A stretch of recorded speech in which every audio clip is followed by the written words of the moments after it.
My name is Anna and I am 24 years old. My mum had me at a young age, when she was only 17. Throughout my childhood, we had a close relationship, more like friends than typical mother and daughter dynamics. My mum has always maintained a great appearance. She is fit, happy, and takes good care of herself. When I was 7 years old, my dad left us, and my mum had to raise me by herself. She worked tirelessly to provide for us and always made an effort to spend time with me. Despite going on occasional dates, my mum never entered into another serious relationship. We lived in a spacious two-room apartment that my father had left us.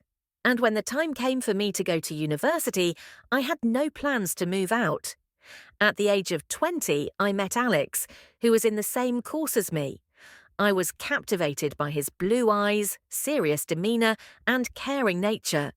We dated for 2 years, and eventually Alex proposed to me. My mum suggested that we all live together after the wedding to make it easier to save up for a down payment on a mortgage. We agreed to have my mum live with us without any hesitation. Alex and my mum got along really well, and everything was going smoothly.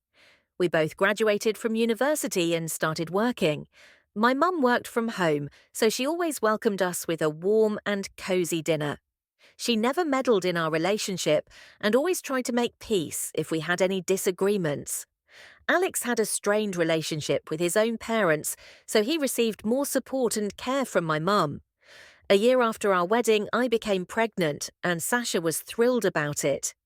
When I jokingly mentioned to my mum that she would soon be a young grandmother, my husband scolded me, questioning what kind of grandmother she could be since we were more like sisters. This incident seemed to be the first sign of tension. Despite this, everything continued as normal, but the pregnancy hormones started affecting me. I became more nervous, easily irritated, and moody. At first, Alex tried to tolerate my mood swings and irritability, but eventually he started avoiding me by retreating to the kitchen or living room until I calmed down, after which he would come back to reconcile. Meanwhile, my mum would be in the kitchen. One day, after a minor argument, I decided to be the first to apologize. I dressed up and left our room to find my husband. When I entered the kitchen, I saw Alex and my mum sitting closely together, engrossed in something on a tablet and sharing sweet laughter. I called out to Alex, causing him to abruptly jump up nervously and move away from my mum. She seemed flustered and began fussing around the kitchen. I didn't pay much attention to it at the time. 2 weeks later, I arrived home early feeling unwell, only to find that my mum wasn't there. Wanting to do something nice, I cooked dinner, set the table, and waited for both Alex and my mum to return. An hour past the usual end of Alex's workday, I started anxiously calling both him and my mum, but couldn't reach either of them. They arrived together late in the evening, with Alex carrying grocery bags and both of them laughing loudly. Upon entering the apartment, they hurriedly explained that their phones weren't working, claiming they coincidentally met and decided to go shopping at the hypermarket. I chose to believe their explanation, although I sensed some tension. My pregnancy was proving to be difficult, and by the 5th month I was hospitalized for preservation. During the month that I was hospitalized, my husband and mum visited me together, bringing fruit and putting on sweet smiles. Everything seemed fine on the surface, but I started feeling increasingly anxious as I noticed Alex becoming more distant. He avoided mentioning my mum in conversations and became agitated whenever I brought up the topic of the mortgage and buying an apartment. He argued that raising a child for the first time would be challenging and emphasized the need for my mum's assistance. When I was discharged from the hospital, my mum informed me that she had to leave for 2 months due to work in another city. She mentioned that it would be a good opportunity for Alex and me to have some time alone together. I felt genuinely happy about this arrangement. For the next 2 months, Alex and I enjoyed an idyllic period. We prepared the nursery in the third room and eagerly anticipated the arrival of our daughter. In the weeks leading up to the birth, Alex was the one who frequently texted and called my mum, seeking advice on home renovations. A few weeks before the due date, my mum returned home. Upon her arrival, Sasha had already made dinner reservations at a restaurant, got a haircut, and seemed genuinely happy. Despite this, I couldn't shake the feeling that Alex was simply trying to compensate for his strained relationship with his own mother. Before heading to the restaurant, I started feeling unwell. Although Alex offered to stay home with me, I didn't want to ruin the evening for my family, so I opted to have chamomile tea and urged my mum and Alex to go ahead and celebrate. I woke up around 1:30 in the morning to discover they were still not back.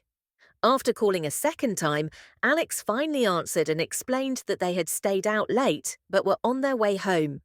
Shortly after, I went into labour, and the delivery process was not without complications. Despite my daughter being a smart, beautiful, and healthy girl, I experienced female health complications that required a strict prohibition on intimate relations for several months. During this time, my mum provided significant support in caring for my daughter. Alex was dedicated to his work, and everything appeared to be going well. I finally moved into the nursery with the baby to feed her for the first time, and she eagerly awaited the sounds of our loved ones. After some time, my mum expressed that while she would continue to assist with the baby, she also needed time for her personal life. She started focusing on self-care, such as colouring her hair, updating her wardrobe, and overall appearing rejuvenated.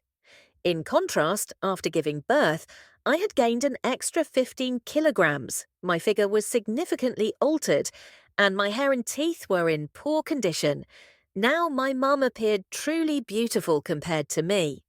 The most alarming incident occurred a week ago when I discovered my mum's positive pregnancy test results in the trash. I confronted her about it during dinner in front of Alex. Mum blushed, hung her head, and admitted that she was pregnant. Shocked, I began questioning her about the father and how this had come about, especially considering her age and upcoming business trip.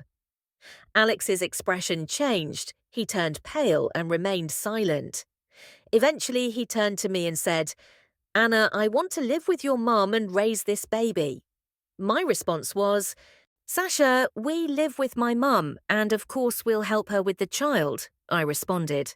However, Alex clarified, "You don't understand. I want to marry your mum, and this is my child." My mum was tearful but silent. I couldn't comprehend his words even after he repeated them, feeling a sense of sadness and shock. As the baby cried, I retreated to the nursery, locked the door, and broke down in tears. "I'm sorry to hear about the difficult situation you're going through. It's completely normal to feel overwhelmed and unsure of what to do next. It might be helpful to take some time for yourself to process your emotions and thoughts. You could consider seeking support from a trusted friend, family member, or a therapist to help you navigate this challenging time.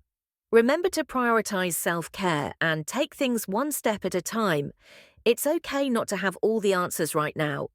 Take care of yourself and your baby, and things will eventually become clearer.